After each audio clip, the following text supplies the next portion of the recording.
Hello, ladies and gentlemen, and welcome to another episode of the Daily Friend Wrap. I'm your host, Nicholas Lorimer, joined today by Mr. Marius Roodt. Let's get into the news of today. And the first story that we've got to talk about is, unfortunately, a very bad piece of news for South Africa.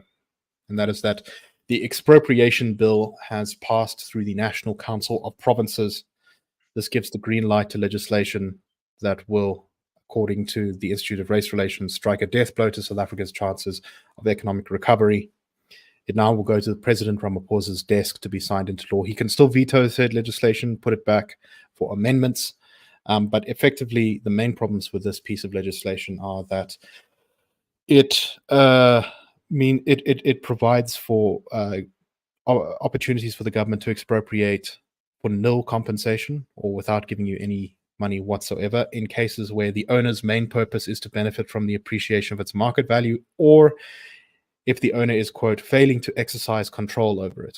In other words, if you lose control of your own property due to some kind of invasion, or perhaps there's criminal activity, something that goes wrong, it makes your property vulnerable to expropriation by the state.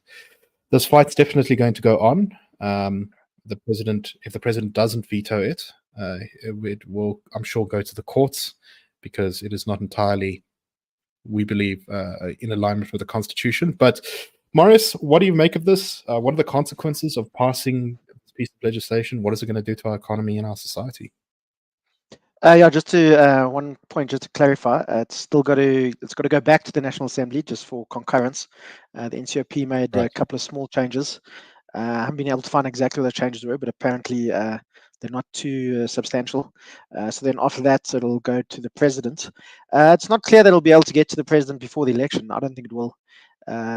Parliament goes into recess pretty soon, so it's unlikely he'll get to the president then. But the thing is, you've got to push back against the bad policy, whenever it's a threat. Even though, to be honest, I don't think this law will be signed before the election.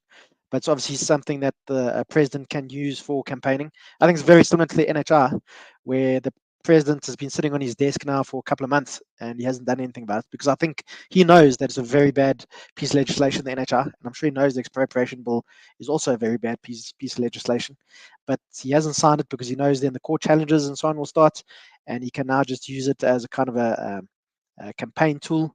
But yeah, it's obviously it's a terrible law, and it'll cause such the bill is terrible. Expropriation Bill is it's not very good. It'll cause such it'll cause the people to lose serious confidence in the South African economy if it's used at all. The thing is, nobody's going to come and take somebody's house in the suburbs or whatever the case is. But as soon as even one farm or whatever the case is expropriated, that'll cause such panic amongst investors, whether they're here in South Africa or abroad. And we all know that property rights are also a cornerstone of any democratic and prosperous country. If you don't have solid property rights protected by the governments and so on, then you can forget about becoming a prosperous society. And that is actually one of the things that made apartheid so pernicious, is that Black South Africans in particular had very weak property rights, if at all. And that was one of the things that really made it such a terrible system. People didn't have any kind of security of tenure. You couldn't have a place to really call your own. And that's really what made it terrible. And if we have an expropriation bill that's the worst elements of it come through, then it could be that very few South Africans have any kind of security or property rights. So not only is this going to damage our economy and our democracy, but the opportunities for sort of corruption and that kind of thing, I think, are quite significant.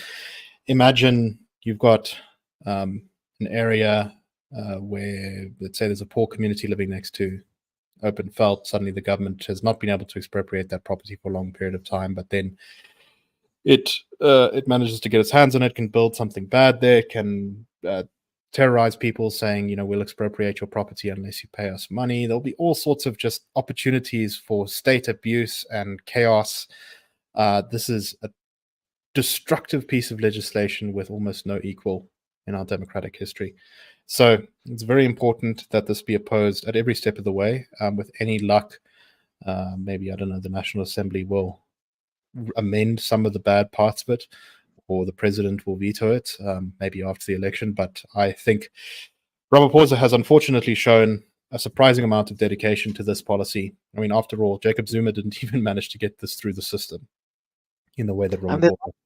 Ramaphosa is more radical than Jacob Zuma was, considering the kind of legislation that Ramaphosa has been pushing compared to Zuma. Exactly. So this needs to be fought. It will be fought, but it's, I think, very important for all citizens to take note of this, because it's not just going to affect the rich. It's not just going to affect the property owners. It's going to affect also the poor, also people who depend on it depend on jobs or things for their livelihoods. It is incredibly. It will have a blanket snuffling effect on the whole of society. Okay. And just to point out that no country has become sustainably prosperous without secure property rights. Indeed. Let us go on to our next story. This is about the Bank of America, who have put out some analysis of how they think the next election is going to go.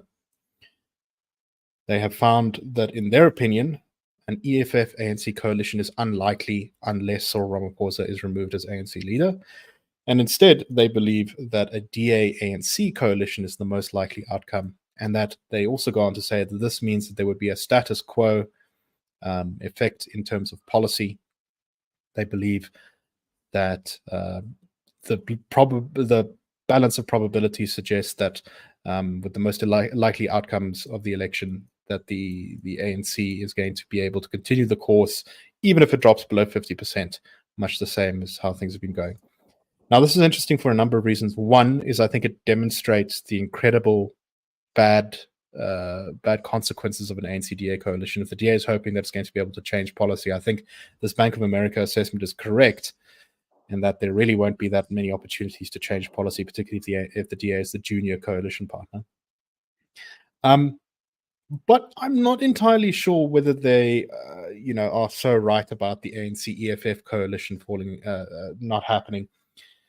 And there's definitely some reasons to think that it won't, right? We've seen the recent drama in Ekurhuleni where the ANC and EFF have come to blows. We've seen some opposition within the ANC's top structures towards a coalition with the EFF. But at the same time, the EFF has been, shall we say, flexible in who it's willing to agree to form alliances with. And so has the ANC at the end of the day. Jacob Zuma and Julius Malema were once sworn enemies, with the EFF throwing all sorts of accusations at Zuma. But today they're in what looks like kind of an alliance in the election that's coming up. Marius, what do you make of this analysis? Yeah, I think you're probably right. And I think unless the DA got really strong concessions, I think would be probably a bit of a mistake for them to go into a coalition with ANC. I think a good example we can look at is the Lib Dems went into coalition with the Tories in the UK in 2010. The Lib Dems had one of their best ever elections. They won nearly 60 seats, I think. It was their best outcome, I think, in close to 100 years. They went into coalition with the Tories, and some of their red lines, the Lib Dems, one was like, say, on tuition fees and stuff, that they didn't want tuition fees to be increased or levied on students in the UK. And the Lib Dems used to get a lot of student votes. That happened while they were in coalition with the Tories. Tuition fees were increased. And the next election, the Lib Dems nearly got wiped out. I think they went from 57 seats to 8 seats. And they haven't really recovered since then. Apologies if anybody can hear anything. There's a bit of lightning and thunder outside here by where I'm staying. And I think unless the DA gets some really strong concessions, because if in ANC-DA coalition, we're not going to see a massive turnaround. We're not going to suddenly see economy growing at 5-6%, because a lot of the ANC policies, the really pernicious ones that are really bad for the country, will stay in place. And I think a lot of people will blame the DA for what's going wrong. A lot of people who would be DA supporters would decide not to support the party anymore. So probably the best outcome for the country. Obviously, an ANC-EFF coalition will be quite disastrous, but an ANC minority government where they govern without a majority, or going to coalition with one of the smaller parties, good, or the IFP, or one of these, or MK. Yeah. But also, I mean, MK seems, I think they're also quite flexible on their policies. They seem to say quite left-wing things, but they also seem to be very right-wing socially. I mean, Jacob Zuma wants to deport pregnant teenagers to Robben Island, apparently. So it's not really, I don't know about that policy. But anyway, I don't know how likely an ANC-DA coalition is. And But I think, yeah, whatever it is, we're gonna have a very interesting election, and we're gonna have very interesting outcomes after 2024, and also it could all be a damn squib. I might be in a minority, but I still don't think an ANC just over 50% is completely impossible. Right, and the other possibility is, of course, let's say the ANC gets, I don't know, 47% of the vote. Still puts them below 50%, but it's very easy then to find some of the smaller parties to maybe form a coalition. Maybe the And that's what they've IFP, done maybe the Patriotic Alliance, who knows? Al-Jamaa, all these guys. A collection of all those very small parties. If you band them all together, give each of them a deputy minister position or even a minister position, and you'll find probably quite easy to get allies. So I don't agree with this Bank of America analysis that an ANC-DA coalition is the most likely necessarily, but I do think that they're right to say that there won't be significant policy change in the next couple of years, even if the ANC does badly in this election. But we shall have to see. It's going to be, I think, like you said, Marius, it's going to be a very there's a lot of possibilities and a lot of shakeup will probably happen with this election, and we have the future will be very much a much more undiscovered country than it has been for the past 30 years. All right. And for our last story, we're just going to talk about something that was said by Trade and Industries Minister Ebrahim Patel. He was saying this at the he's about on his way to attend, I believe, the Black Industrialists and Exporters Conference this week, which is happening, I think, today. And Ebrahim Patel said that inefficiencies in the country's logistics sector are among the biggest threats to the growth of Black-owned companies. He, however, said that the logistics crisis, which has affected our ports and our rail systems and our electricity and everything, is starting to turn around, in his opinion, and he can see green shoots. Now, I think this is kind of interesting because Ebrahim Patel has in many ways been the architect of much of our economic malaise over the past couple of years. And I think he's Minister of Deindustrialization. Yeah, the Minister of Deindustrialization. I think he's accidentally stumbled here upon some truth, which is, yes, bad logistics hurt Black companies. You know who they also hurt? Everyone, because they're terrible for the economy. What do you make of this, Marius? Yeah, it's also this weird way that a lot of people in the ANC see the world, that it's, literally black and white. And yes, obviously it's bad if black-owned companies are doing poorly, but it's also bad if white-owned companies are doing poorly. And also, how can a company have a race as well? What's a black company? What's a white company? We all in this together. South Africa's like a zebra. If you shoot it's in the black stripe, it's going to die. If you shoot in the white stripe, it's also going to die. So this obsession with race and with picking winners is really, it's all very silly.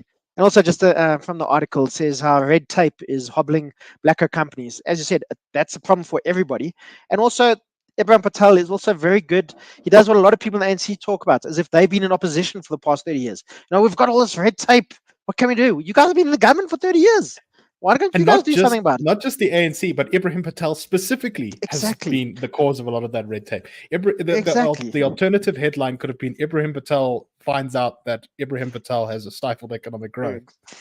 It should be like that meme with Spider-Man where they're all, like the three Spider-Men are standing around pointing at each other, whatever the case is. We could have Ebrahim Patel doing that. So yeah, it's just one of these. It's absolutely ridiculous, and it also just, as I say, shows the problems with how this country is governed, that you think you can pick winners like this. You can't pick a winner, or you can't pick a company or an individual as a winner. You can maybe supply certain sectors with support and what have you, but you can't pick winners in the way Ebrahim Patel thinks you can.